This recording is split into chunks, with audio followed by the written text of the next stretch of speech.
Okay. The title is a little overdramatic and clickbaity, but not by much. Because Universal has a big problem with Wizarding World, and I don't see a satisfactory solution. That gigantic Alfonso Cuarón clock from Prisoner of Azkaban is ticking down to when Universal is going to have to choose a way to deal with it, and none of the options are good ones. And Universal has let us know that they know what the problem is. Time.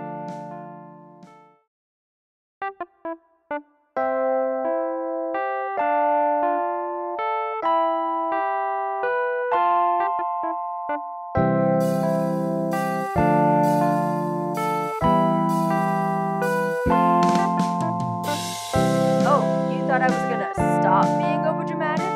If so, welcome, first time viewer. The subscribe button beckons. Now back on topic. I love Harry Potter. And I also love theme parks, amusement parks, and all things roller coaster. So naturally, I love Universal's The Wizarding World of Harry Potter, even though most of the rest of the park is almost aggressively meh.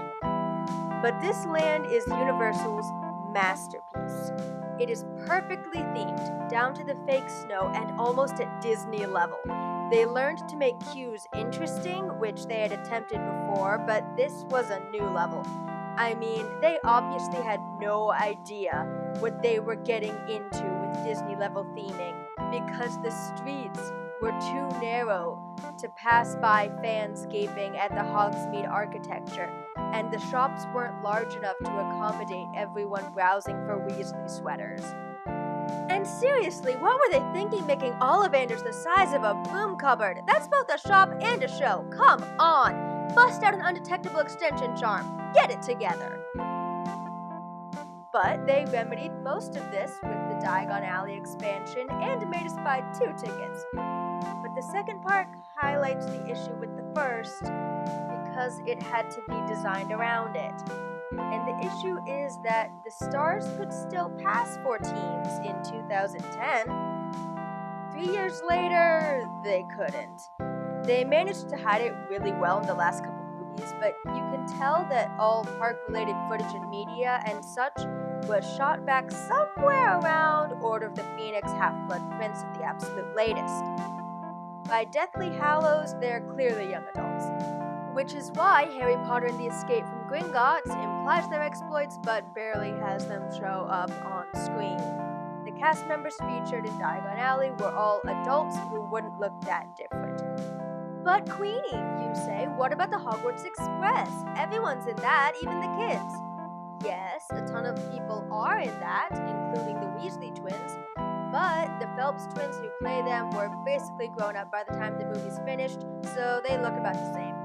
And here's the kicker, the Hogwarts Express featuring the Golden Trio is how we know Universal knows about their big problem. Because they have the Golden Trio in silhouette form, so that they only need the actors to contribute their voices. Except not Hermione, we know you're not Emma Watson. Honestly, I could do a better impression. Although that's not really a fair comparison since I've been studying it since childhood. Oh well. Maybe Emma Watson was just too busy becoming a Disney princess. But not being able to use the stars of your blockbuster IP in any new attractions isn't even the worst part of the problem, because you still have them in the old attractions. Eventually, Forbidden Journey is going to look dated and will need redone. And sure, they can redo the queue and the ride vehicle and the practical effects all they want, but after a while, if they still have the 2010 footage in the main attraction, it's going to make the entire land seem dated, even if it isn't. So what do? Well, they can keep the footage, and I'm sure that they will for as long as they reasonably can.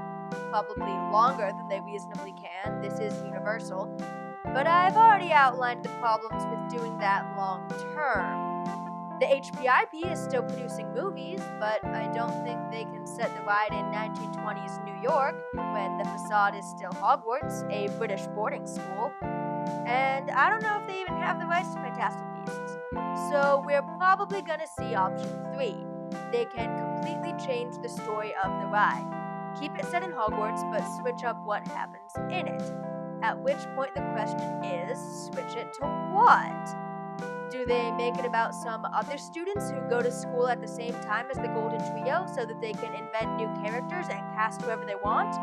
Is that allowed in their licensing deal? Maybe they can make it about the teachers so that they're again dealing with adults who don't look noticeably different. I'd ride that. I love the teachers. But I have some bad news on that front. What if they make it about the next gen and have it feature Harry, Ron, and Hermione's kids getting up to Hogwarts hijinks? Because that's gone so well. See what I mean? None of these solutions are satisfactory. And I'm genuinely curious to see if you guys can come up with better ones. Chime out in the feedback box. But for now, this seems like a really difficult problem.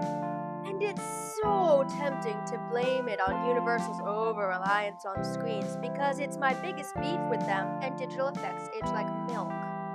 I mean, the kids would outgrow the footage no matter how they were recorded, but you wouldn't even have a recording to need replaced if it weren't for the overuse of screens. All this emerging tech is really a double-edged sword, and I think Universal played with it too much too soon and got cut. But risk can't stop parks from innovating. Where would we be then?